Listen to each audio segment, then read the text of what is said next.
berhasil nangkap Harun Masiku, nih sayembaranya masih berlaku tak beda? Yo nggak tahu kok tanya saya. Duit dia ini banyak betul ya. Dari mana dia bisa kasih sayembara 8 miliar nih? Kalau di Malaysia nih beda, kasus-kasus korupsi sangat mudah ditangkap. Pernah juga nih kasusnya mantan Perdana Menteri langsung ketangkap. Langsung disidang Mbak Yu? Disidang sampai sekarang tak selesai-selesai. Ada juga nih beritanya beda, Edi Tansel, dia tuh kasus juga. Tapi sampai sekarang dia tak ketangkap. Dengar-dengar berita dia udah sampai ke Cina. Edi Tamsil tuh kasus korupsi dah lama, dari zaman Pak Soeharto dulu. Kalau Firly Bahuri itu memang ketua KPK, dialah yang tersangka kasus korupsinya. Malah ketua KPK pula yang korupsi. Tapi dia tak sama dengan kasus Harun Masiku, dia korupsi-korupsi beda lagi. Jangan-jangan sudah oplas macam pendahulunya. Oplas maksudnya operasi plastik beda? Iya, surgery operation. Muka dia diganti. Kasian betul dia beda, cari pertolongan sampai ke Instagram. Iya betul, donasi saking susahnya nak cari kerja kat Indonesia nih.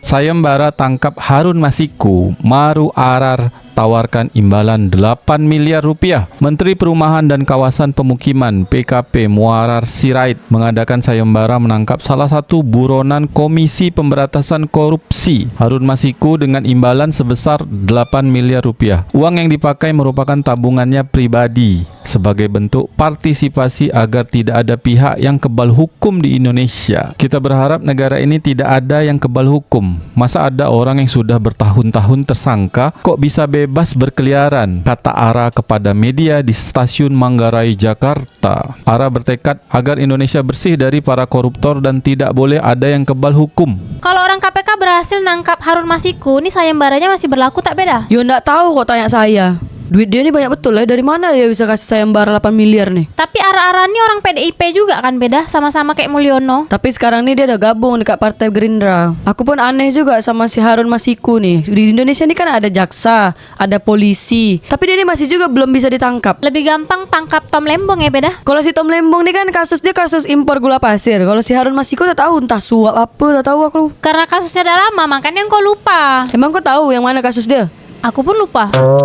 Emang kalau misalnya kat Indonesia nih kasus korupsi tu memang banyak, nauzubillah. Tiap hari tu kasus korupsi je kat berita tu. Habis tu pengalian isu tu tenggelam, tak ada dibahas-bahas lagi. Mau daerah-daerah Jawa, daerah-daerah Jakarta, daerah-daerah terpencil pun pasti beritanya tentang korupsi. Tapi sekarang nih Marwar Sirait atau si Ara nih kan, kapasitas dia nih kan sebagai Menteri Perumahan dan apa tuh ha? Terus ngapa pula dia buat sayembara Harun Masiku? Dia mau memotivasi nih beda supaya orang-orang Indonesia tidak kebal hukum. Lagi di Medan kayaknya dia, pernah aku lihat mirip muka dia nih kayak si Harun Masiku di toko Jalan Asia. Entah itu dia atau bukan, tapi mirip, kata Swadipak Pahan. Kalau di Malaysia nih beda, kasus-kasus korupsi sangat mudah ditangkap. Pernah juga nih kasusnya mantan Perdana Menteri langsung ketangkap. Langsung disidang Mbak Yu? Disidang sampai sekarang tak selesai-selesai. Masa tak selesai-selesai? Iya udah selesai, tapi masih disidang terus. Engkau ni mengada tak nih Mbak Yu? Betul sikit. Kalau tak percaya kau tanya lah warga Malaysia. Buat korang warga Malaysia yang asli, coba korang komen dekat bawah macam mana proses kasus mantan atau bekas Perdana Menteri korang yang berkorupsi sebelumnya. Apakah sudah selesai atau macam mana? Kalau di Malaysia langsung ditangkap beda. Kalau di Indonesia entahlah. Banyak betul dramanya. Tak siap-siap. Lah waktu di PDIP kok lo diam aja. Marwar Sirait sakit hati banget Mulyono nggak bisa numbangin Pramdul. Jakarta menyala hahaha, kata Lipi Cantik. Iya beda. Marwar Sirait nih dukungnya Ridwan Kamil. Sementara Anies Baswedan sama PDIP itu dukung Pram sama Rano Karno di Pilkada Jakarta. Kalau Pilkada Kepri siapa yang menang nih Mbak Yu? Berdasarkan quick count atau hitungan cepat tuh beda. Pilkada Kepri itu yang menang Ansar sama Nyanyang, pasangan 01. Jadi pasangan 02 tak menang Mbak Yu. Ini baru quick count lah Samdul. Kan kita tak tahu nanti kalau setelah semua dah selesai apa namanya counting. Rapat pleno. Rapat pleno. Kalau Pilkada Wali Kota Tanjung Pinang siapa pula yang menang? Kalau berdasarkan quick count Pak Lis sama Pak Raja. Kalau Pilkada Jakarta siapa yang menang? Aku tak tahu, kau tengoklah dekat berita sana. Pilkada Kepri dan Wali Kota Tanjung Pinang ni tak masuk kat berita Jakarta. Dia masuk TVRI Tanjung Pinang lah. Masuk juga TV, tapi kan Kepri ini kan daerah-daerah terpelosok, mungkin masuk TV nasional, khususnya Kepri. Tapi nanti ini 1 detik tetangga saya berantem gara-gara uang sayembara ini, meributkan mau dipakai apa jika dapat, kata faktahoax.com. Ngapa pula diributkan nih beda? Ya sebab kan kalau dapat sayembara 8 miliar. Kan belum tentu juga dia dapat Harun Masiku. Ngapa pula dia nak berdebat-berdebat? Ya kan ini lagi kerja sama RT. Oh, jadi dia nak berhayal kalau udah dapat Harun Masiku uang 8 miliar tuh nak diapakan? Macam gitu. Entah beli rumah ke, nak bagi tetangga lain ke, nak bagi saudara mara. Macam gitu. Ada juga nih beritanya beda. Edi Tansel, dia tuh kasus juga. Tapi sampai sekarang dia tak ketangkap. Dengar-dengar berita dia udah sampai ke Cina. Edi Tamsil tuh kasus korupsi dah lama, dari zaman Pak Soeharto dulu. Berarti dari zaman dulu Indonesia ini udah banyak korupsi ya beda. Wih, sampai sekarang Mak Yu. Tuh korupsi tuh. Mak dia bagi duit 5,000, belanja kecap 2,000, dia ambil dia 3,000. Tak Korupsi dia tuh. Maaf, bisa minta tolong di sini nggak ya? Saya kan perantau tapi lagi luntang-lantung di jalanan atau di Jakarta. Kenapa luntang-lantung? Soalnya saya kehabisan duit, gak mampu nyewa kos.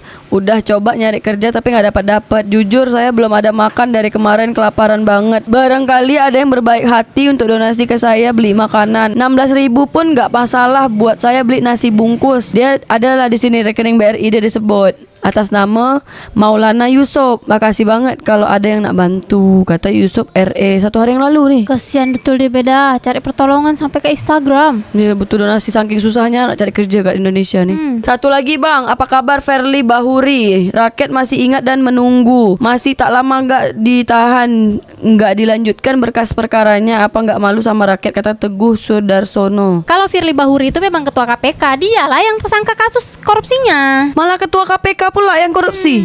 Tapi dia tak sama dengan kasus Harun Masiku. Dia korupsi-korupsi beda lagi. Memang banyak ya kasus korupsi di Indonesia nih Mbak Yuh. Kata dia nih ada nih Muhparion, kata dia bilang gini, jangan-jangan sudah oplas macam pendahulunya. Oplas maksudnya operasi plastik beda. Iya, surgery operation. Muka dia diganti. Dia jadi orang lain dah. Makanya tak terdeteksi kan. Kayak di film-film ya beda. Film apa?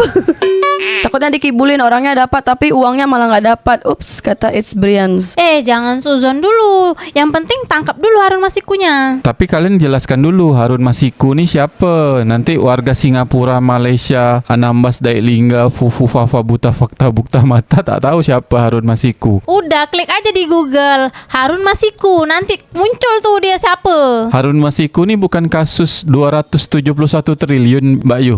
Bukan, itu Tima kasus dia. Itu suaminya Sandra Dewi. Bukan Dewi Sandra. Itu terbalik kemarin tuh. Dewi Sandra yang kena serang. Memang banyak betul lah kasus ke Indonesia nih tentang korupsi beda. Buat korang warga Indonesia, korang tahu tak kasus korupsi apa lagi yang korang tahu ke Indonesia nih? Kalau korang tahu komen kat bawah. Buat korang warga Malaysia yang asli, kasus korupsi apa lagi yang kami tak tahu selain kasus mantan Perdana Menteri korang? Boleh komen di bawah. 96 juta kendaraan di Indonesia tak bayar pajak akan disantroni polisi ke rumah. Bukannya kemarin dekat Ogan Komaring Ilir tuh udah ada diberlakukan. Kalau misalnya yang nunggak pajak nih pasti nanti langsung datang ke rumah nih orang-orang samsatnya. Tapi ini polisi beda yang datang ke rumah kalau nunggak pajak. Tapi kalau dekat Tanjung Pinang nih udah ada yang datang ke rumah-rumah belum? Orang-orang yang belum bayar pajak atau nunggak pajak nih kendaraan. Tak tahu beda. Aku nih tak pakai kendaraan. Aku nih hanya pakai 2 lutut kaki aku aja. Tapi di tahun 2025 engkau tetap harus bayar pajak. Misalnya engkau pergi ke makan di kedai restoran, ada pajaknya 12%.